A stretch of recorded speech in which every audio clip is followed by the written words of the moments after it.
Tembel. Azroq o'g'ri qilsang o'ldi. Ya bas semetishga keldik. Sana tembel deb laqam qo'yibdi. Bu endi 28 kilo, 29 kilo chiqadigan bola ekan bu. Hech bo'lmasa 50 kiloga chiqarib baqson. Ma balning laqimi Akbar Tembel. Bu qarisi 28 kilo, 30 kilo kelgan. Mo'sh odamni samatsa 30 ming ko'man, ming ko'man. 10 ming koy tikimi. Hesap. Ma kunda ko'tarib yurib, kavobni beraman, ko'tarib yurib, nima bo'lsa yegizyaptim birocha. Tembelga. Go'sht poloyaydi, ishqirib birimni yavatida qo'z ochganmidi. Ma ko'rdingiz, men naq maydonda kirdim mana. Bu yerga men semet uchun keldim. Kuluk tanıydı bal. Sen bana. Mana 10 ming. Şeydi medde vakti mi şeydi? Ay medde çıtın. Ne umid edigen? İşte madde dediği işinde sana yaman neslen birisi bak.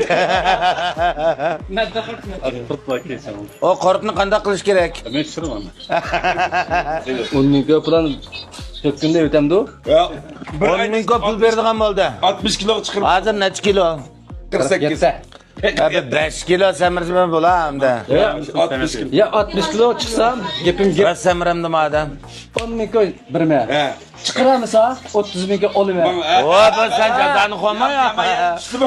Bu cezanı koyma bu 10 ming koy. Yok çok çıkmasam maydı. Sen mi 30 ming koy ben semirsen? Ya bao 10 ming koy mayak. Ma nam için namı dağıtak kısmamaydı 30 ming koy söyle. Ha şu anda gaptan. Manda çatak chiqib to'rga ilyapti hozir, maylimi? Hemen semes tutuyorum bal. Lekin ma tembelni o'riqlatmasa adil da'vo yo'lida. Hem de olsam yok kitime ben semiri semerge. Yo'qsa azroq o'riqlasang bo'ldi. Mo'sh odamni samirtimiz deb keldik. Mo'sh odamni samirtirgan bir ishni qilib baqili, agar samirmay qilib qolsa, yana mushu zopning oxirini ishlaymiz, ha? Resmi işletimiz. 5 lira kaldım ben. Bas. Ziraxyadin kelmadim. 46 kirgan bola. Adam mı? Necha kirganda bu odam? 30 dedi mi? Bamida tek 30 ga. Rakip. Ma'qul.